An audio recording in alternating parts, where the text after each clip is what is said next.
So why does God describe in greater detail the tabernacle and the Ark of the Covenant even more than the creation of the world? And why is God so enamored with detail and patterns and beauty?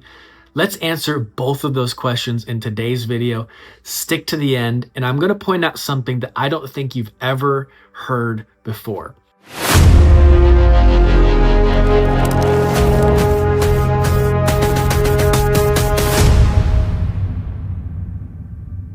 Hey, my name is Michael. This YouTube page is all about discovering the deep mysteries of the Bible together.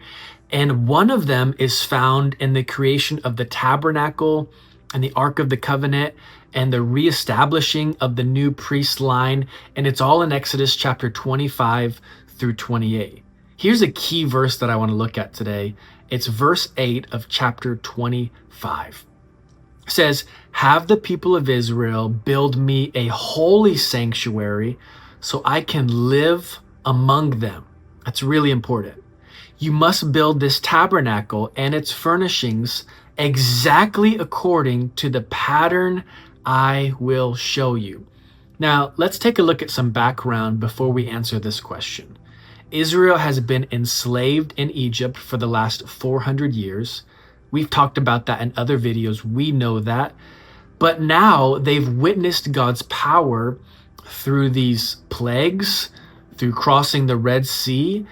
And in chapter 23, they enter into this covenant relationship with God once again, very similar to Abram in Genesis 15. And if you miss either of those videos, check out our series on Genesis. You're going to love it. And God is choosing to redeem their past. He's also making a distinction between himself as God and Pharaoh as their previous leader. You know, in the ancient world, God stayed in temples and people stayed at a distance. But Yahweh, our God, says, "Build me a sanctuary," watch this, "so I can live among you." And we find some interesting patterns in the building and the construction of some of the elements in Exodus 25 through 28. First and foremost, and I don't know that you've ever realized this before, but it's really amazing, God is actually building and establishing a new Eden. You remember the Garden of Eden all the way back in the book of Genesis? Now, God's not telling them to plant a new Garden of Eden, but he's creating a space where he can dwell with his humanity once again. Do you remember Eden? Eden was a place where God dwelled. Eden was a sacred space. Eden was a place where Adam and Eve were created in the presence of the Lord. And God is reestablishing a place where the Hebrews can re-enter into his presence and walk with them just like Eden. Here's another pattern that I'm not sure if you missed. Check this out. We see cherubim in both the Exodus 25 and again in the Garden of Eden. Let's read verse 22 of Exodus 25. "I will meet you there and talk to you from above the atonement cover between the gold cherubim that hover over the Ark of the Covenant." Again, this isn't the first time we've seen cherubim. We find them in Genesis. It's the moment that Adam and Eve were cast out of the garden. A cherubim guarded the way back to Eden. When we get to Ezekiel, we're going to read in great detail what they looked like. But essentially, cherubim are these angelic beings that guard the presence of the Lord. And here's a pattern where God's presence is strongest. Access at this point in time is actually prohibited. And God wants closeness, but he doesn't want casual closeness. Here's another pattern and some foreshadowing. By the way, if you found this video helpful so far, make sure that you share it with a friend. But actually, the tree of life in Genesis foreshadows the lampstand. 25, Exodus chapter 25, verse 31.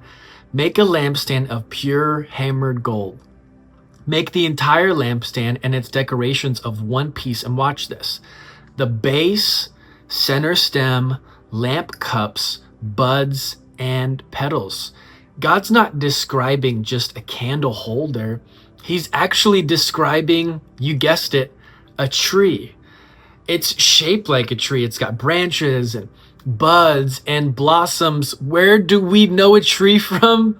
It's all in the book of Genesis. And last but not least, before we get to the ending, this is so crucial and important. God is making and establishing a new Adam in Aaron. You remember Adam's role in Genesis? It was to guard and nurture and protect and honor God's sacred space. Now Aaron's role is just the same. Exodus 28 verse 12.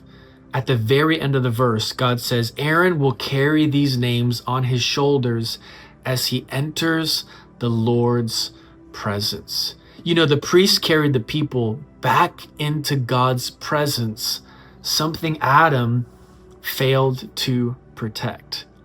All of this is a beautiful picture of the reestablishing of Eden.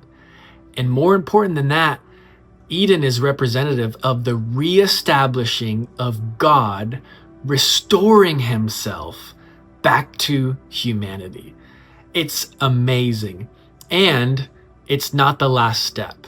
Obviously, in the New Testament, we're going to see Jesus restores us back to himself, or rather God restores us back to himself. But it's all a pattern from Genesis to Exodus all the way to the Gospels of man's fall and then God intentionally and beautifully restoring us back to himself. Again, if this video was helpful or interesting, share it with a friend. It helps get the story of the Bible out to others. If you missed yesterday's video, be sure to check it out here. Don't miss tomorrow's. We'll see you soon.